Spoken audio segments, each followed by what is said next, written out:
Okay, hi everyone. Welcome to Being Patient Brain Talks. I'm Deborah Kahn, founder of Being Patient. We are going to talk about the blood-brain barrier. Did I get that right? The three? I always mix up those words.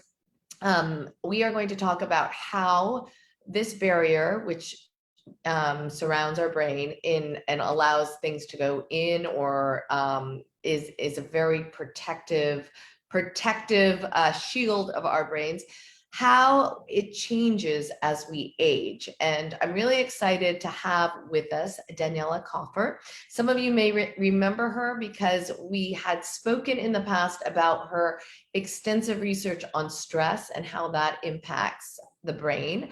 So today we're going to talk about the brain-blood barrier. Thank you so much, Daniela, for joining us, and it's great to see you again. Thanks, Deborah, for inviting me again. Very exciting to be with you.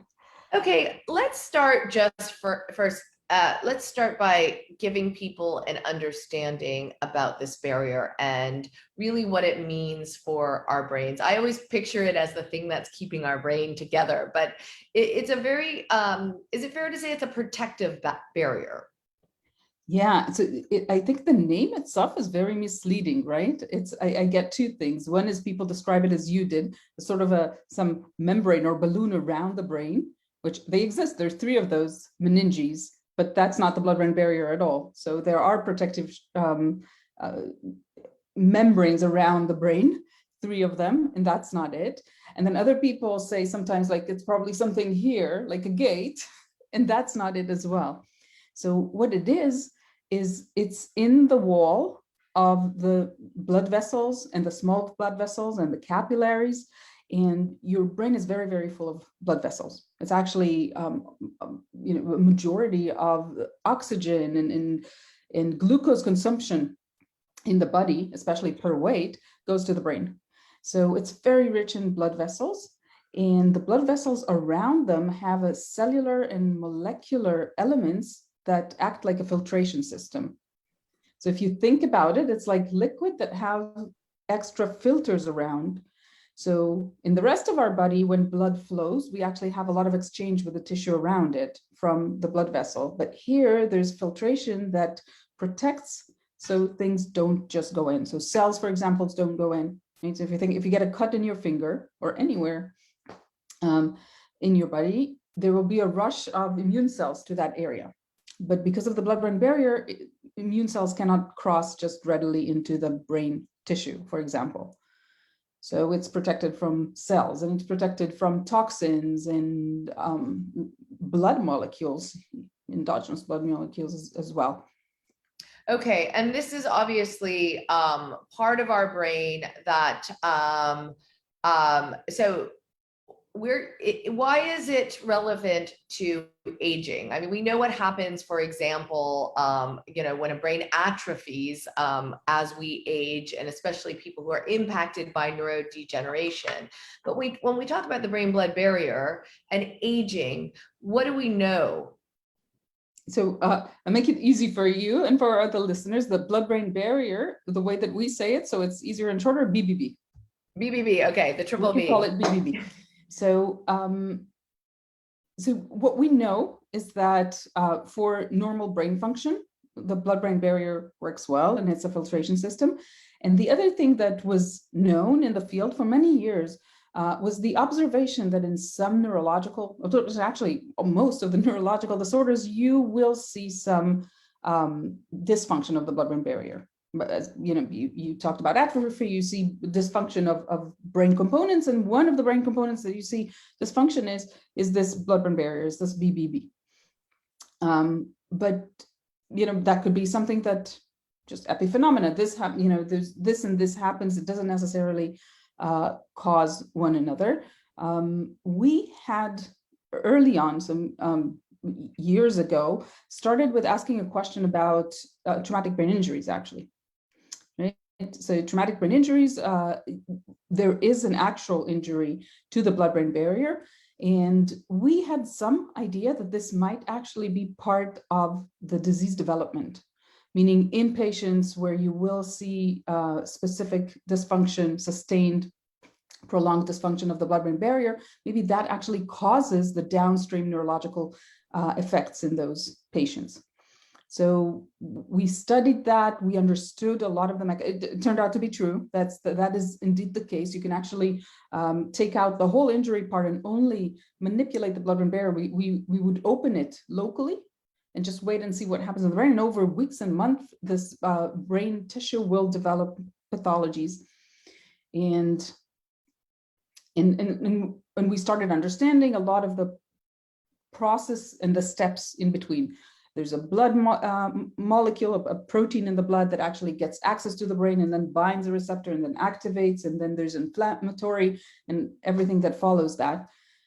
And then we started thinking it looks very similar to something that might happen in a lot of other conditions. One of them possibly is aging, and we don't understand a lot about the natural aging of the brain. So before we talk about atrophy and neurodegeneration, just the regular process of aging, we thought maybe that can explain it.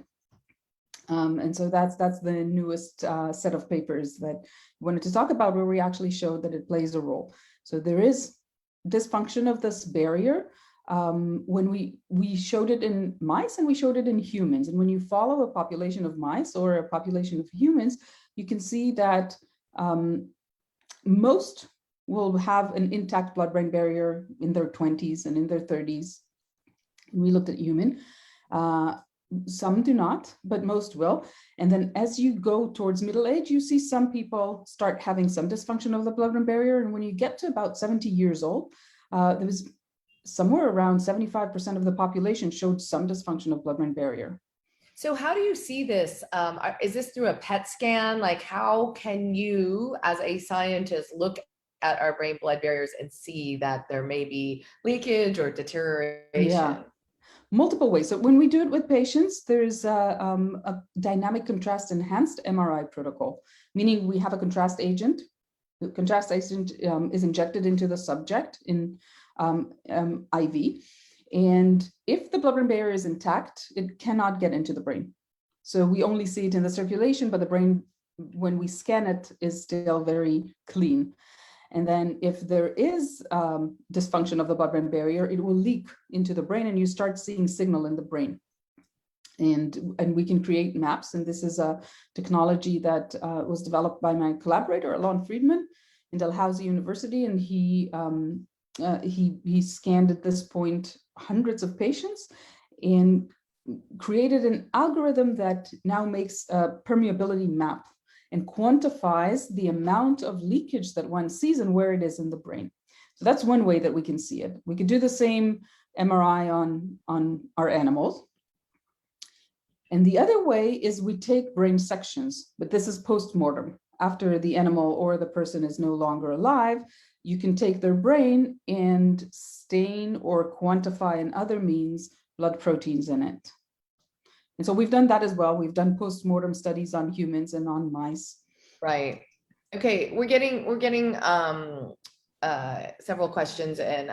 Someone is asking, would smoking and or poor sleep damage the BBB? Yeah, that's a good question, right? So what exactly causes this damage in the blood-brain barrier? And we don't know. This is something that we're studying now in the lab, and there's a lot of other labs that are becoming more and more interested in that. So, this is sort of a neglected area of neuroscience, is thinking about the vascular function. So we know less about that.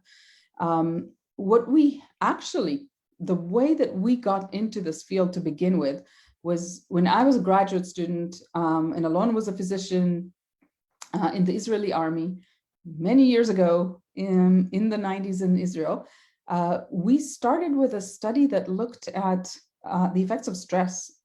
So, as you mentioned, my other half of the brain is concerned with stress, and we looked at the effect of stress, and it turned out that acute traumatic stress actually causes a leakage in the blood-brain barrier as well.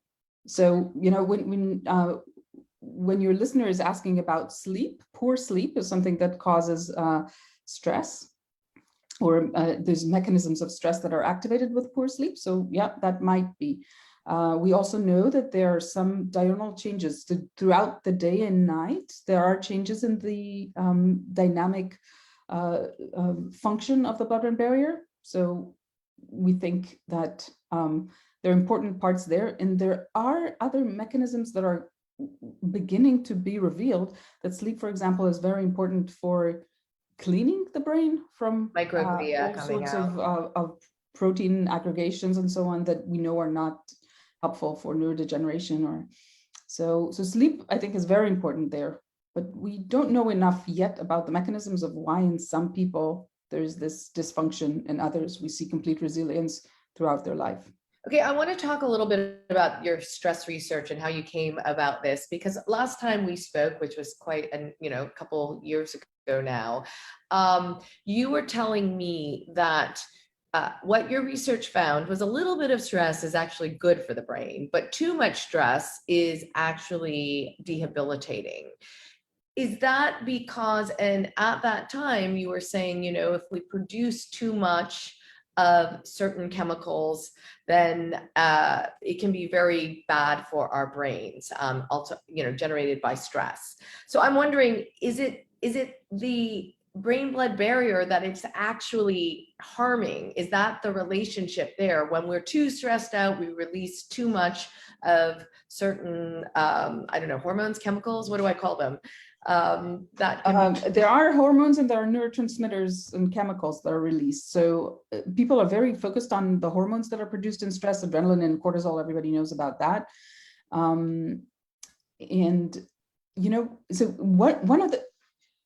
So the answer to your question is I don't exactly know. That we started with looking at this acute stress actually opening blood-brain barrier.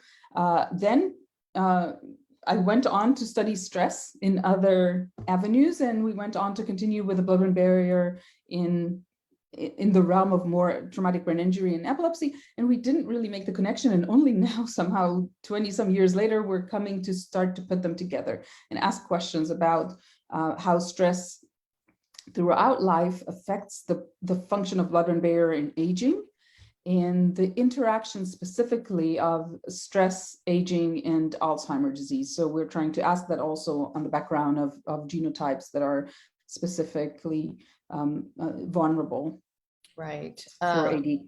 So I don't know yet. If, right. if my gut feeling, yes, I think the blood-brain barrier plays a role there. What we're working on the lab right now is a different mechanism. We're looking at the plasticity of myelin in wrong places. And it's probably not one answer, right? It's going to be many mechanisms that contribute to different things. But if I have to tell our viewers, what tell our viewers what myelin is and what it does. Oh, so myelin is the cells in the brain that most of the field is focused on are neurons. Neurons are the nerve cells. They connect to one another by electrical signals. And that's how the brain, that's the communication language of the brain, is the electrical signals that are sent between neurons. Now, if you think about this, think about an electrical wire, for example, right, that you know from home, there's this plastic sheath around it that insulates it, and that is what allows for a very precise and quick movement of ions, which are the electrical charge, and that's how the cells talk to one another. So that is myelin. Myelin is this, you can think about it as this plastic. It's a sheath around axons, which are the projections that connect cells one to another, neurons. Okay, and that actually, this question is apropos to like dissecting the biology of our brain. Someone has asked, does an endothelial dysfunction develop? No, endothelial cells, as I know it, are the cells that are in between the vessels. Isn't that right? Like the barriers? So the barrier itself, the blood-brain barrier, the BBB, that is made from a few different kind of cells. Main ones are endothelial cells. They make up the wall of the blood vessel, and there is connections that are different in the brain capillaries than the rest of the body, and they're called tight junctions. But as you can imagine, tight means they're tighter and less things can cross in between the cells. And then also the endothelial cells have other mechanisms that suppress things passing via the cells themselves, so transcellular passage, all sorts of mechanisms, and they're endothelials. So endothelial cells are sort of your first round of your first line of defense. And then there are also from the brain side other two types of cells that are very important. One is pericytes and one is astrocytes. And the dysfunction of the blood-brain barrier, it is much more complex than, it's open, it's closed. It's actually any of those mechanisms could be dysfunctional. It could be the endothelial cells tight junctions. It could be this transcellular transport. It could be the pericytes. It could be the astrocytes. And it's probably not the same in every case. And we're only starting to understand more about that. And I think we're seeing evidence of all three. Okay. mechanisms. And us and others too. There are other papers that are starting to come out to show. Yeah, it is a really interesting area to explore, and it sounds like it's good that more research is going in this direction. Another question is, are concussions typically associated with transient disruption of the blood-brain barrier? So depends on who.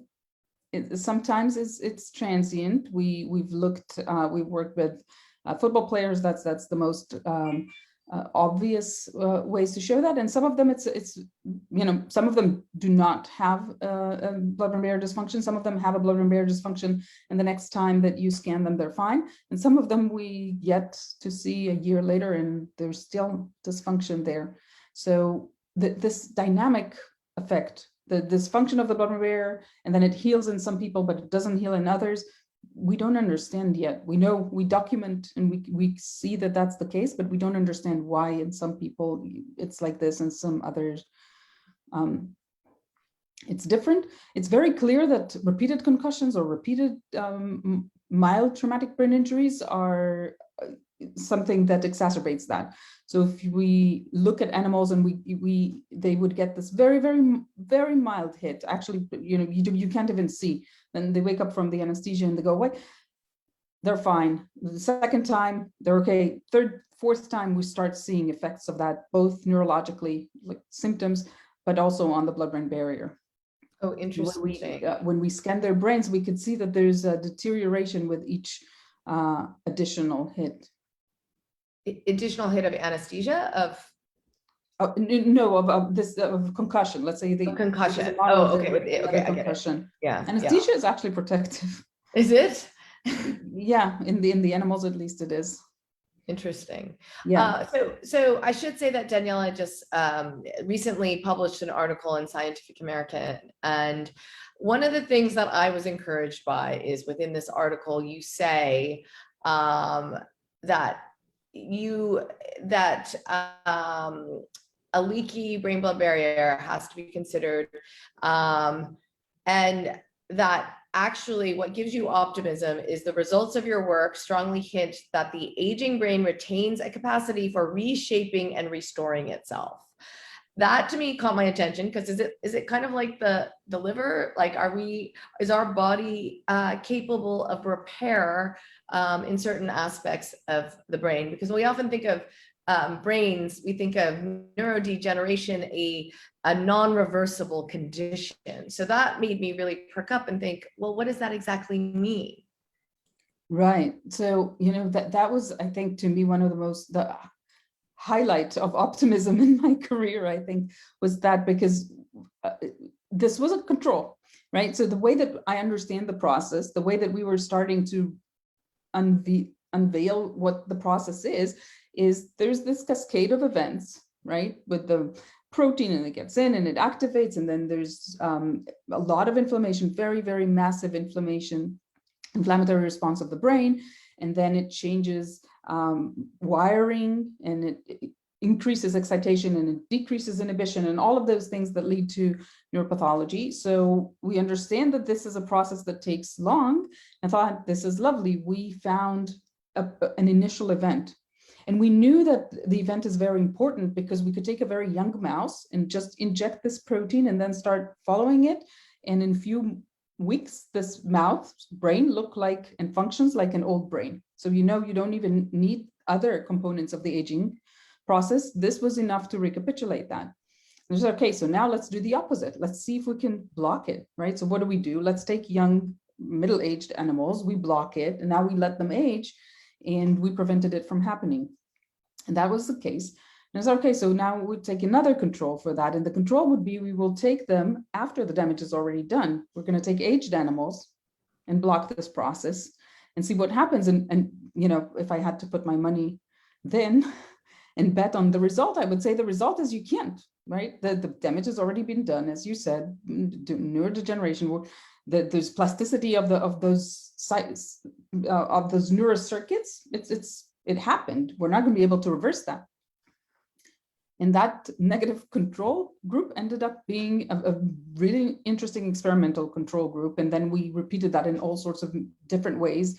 We blocked it pharmacologically, and we blocked it genetically, and we tried a lot of different things. And all the results were that, in fact, in an aged brain, so remember, this is not neurodegenerative model. This is not massive neurodegeneration happen, just regular aging. But in an aged animal where you already see signs of neural dysfunction, when you block this, you restore an environment for the brain where the blood-brain barrier is now intact. We can fix the blood-brain barrier.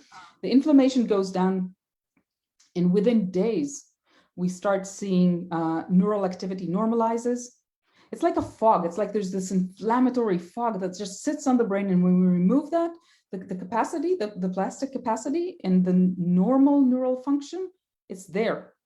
So yeah, so the brain can sort of, we help restore it by fixing the blood-brain barrier. And from there on, the brain just acts in every way that we measured, lots of different ways to measure. It was acting like a young brain. Animals were learning mazes like young brains. The inflammatory response was down. We're recording their neural activity with something like an EEG. So it's the electrodes are directly on the cortex and not on the skull, but we're recording this activity over days. They normalized. It was very beautiful and very optimistic. That's amazing. That's amazing. Where do you go next with that research, though? So a lot of different directions. One of them is trying to see if this could be something that is developed as a drug, because the capacity is incredible. And so we're trying that in Alzheimer models as well, because we know that blood-brain barrier dysfunction is actually a very early event in Alzheimer. And so that is an avenue that's very interesting to us. We're trying to understand the mechanism, your initial question, why does it happen, or why doesn't it happen in some people and not others? We're understanding that there's an importance to where it is. Actually, you can see it in some psychiatric disorders as well, but that's in different brain areas. So the importance of where the dysfunction is localized. We're seeing, too early to talk about that, but we're seeing differences with sex. And so it might be a different mechanism between men and women. And we want to see the effect of your life history, right? Things that happened before. Stress would be one of them, but exercise, nutrition, all sorts of different things that can actually affect your blood-brain barrier. And I think it'll be really interesting to understand those. Okay, I want to talk a little bit. I see that we're getting some comments on people saying that, they have many family members with Alzheimer's. And that reminded me that I want to talk a little bit about the genetic component, because previous research has shown that even healthy people with APOE4, so if they have, I don't know if it's homozygous or heterozygous, 1 or 2 copies of that gene, have greater damage to the blood-brain barrier than those without E4. Now, can you tell us a little bit about that? That's fascinating to me. What do we know, and what's the relationship with genetics to make you more predisposed to having damage on your on your BBB? Yeah, I think the extent of what we know right now is right about what you said. There's a very strong correlation. When we look at the genetics of Alzheimer, it seems that the biggest predisposition that you find in in general population, sporadic cases, not, there are some known mutations in the amyloid pathway, but outside of that, it's indeed the ApoE variant. And a new paper that showed that ApoE carriers, ApoE4 carriers have or might have a tendency to have disruption of their blood-brain barrier. And it's now, this is new findings. Do we know why? No, not yet. Any hypotheses out there as to what that relationship may be?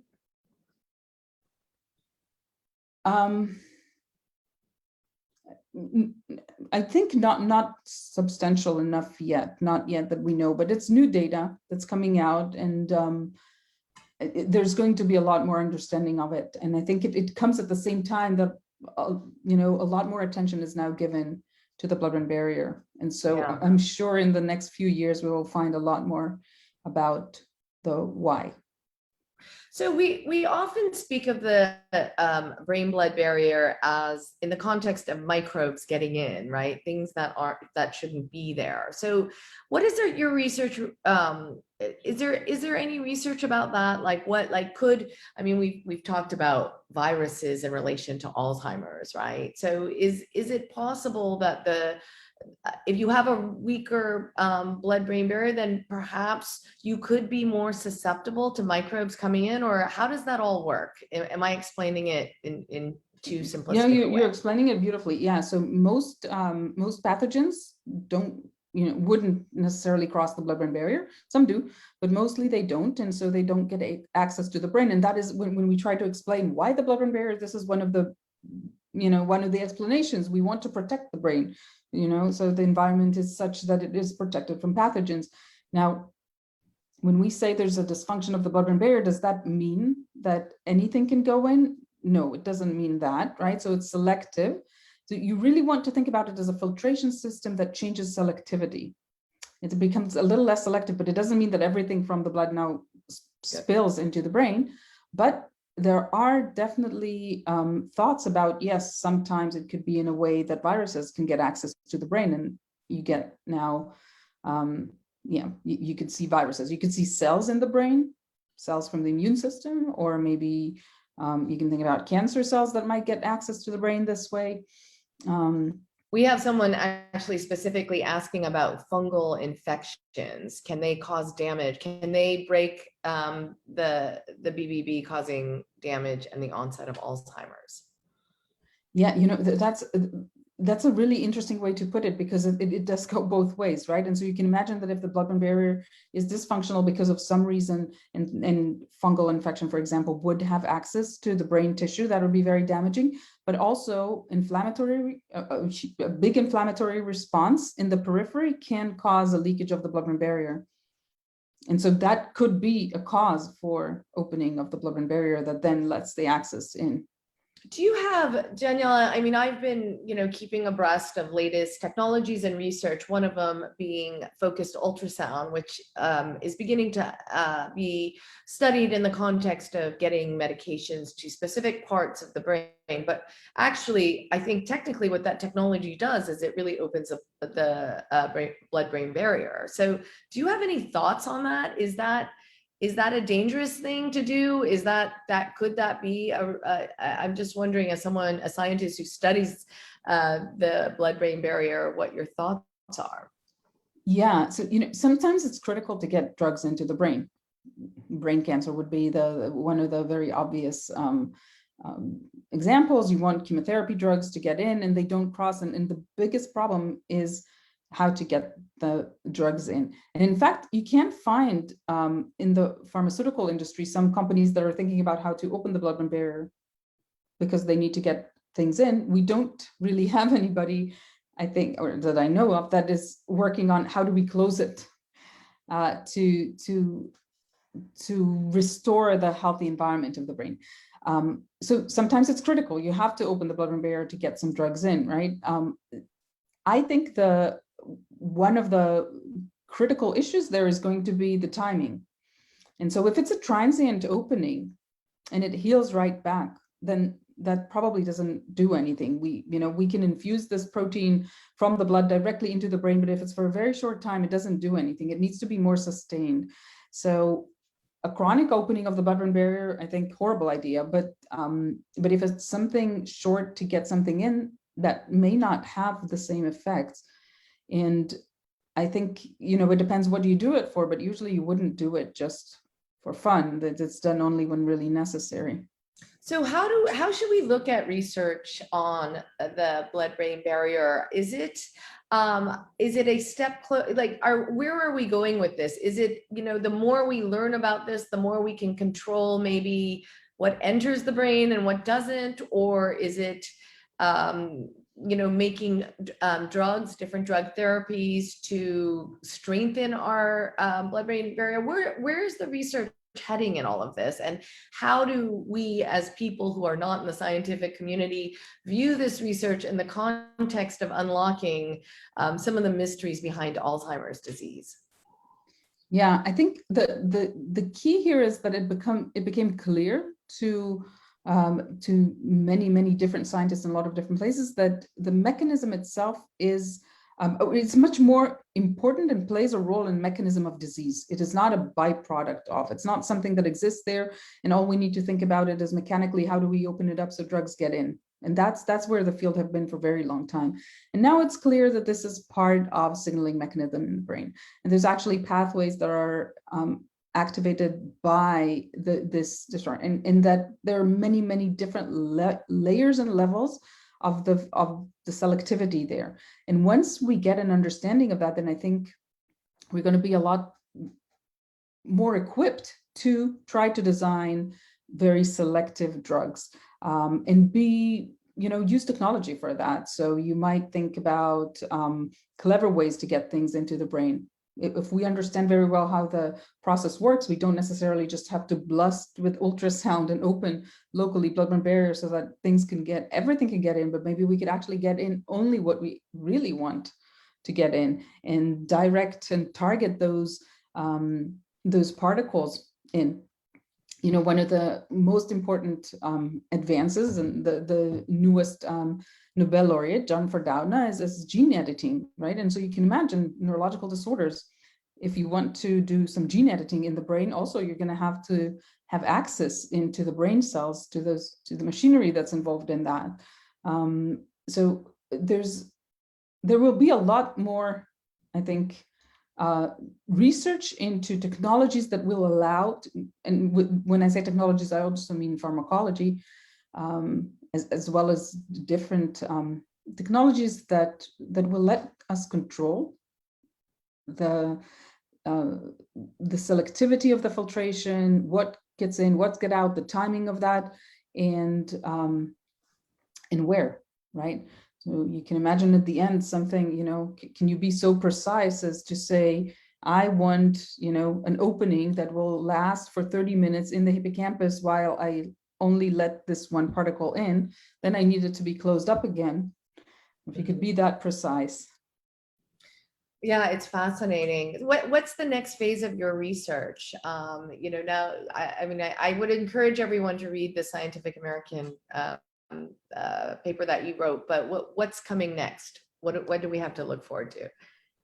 So for us, what's coming next is understanding the inter-individual variation, what happens in different people.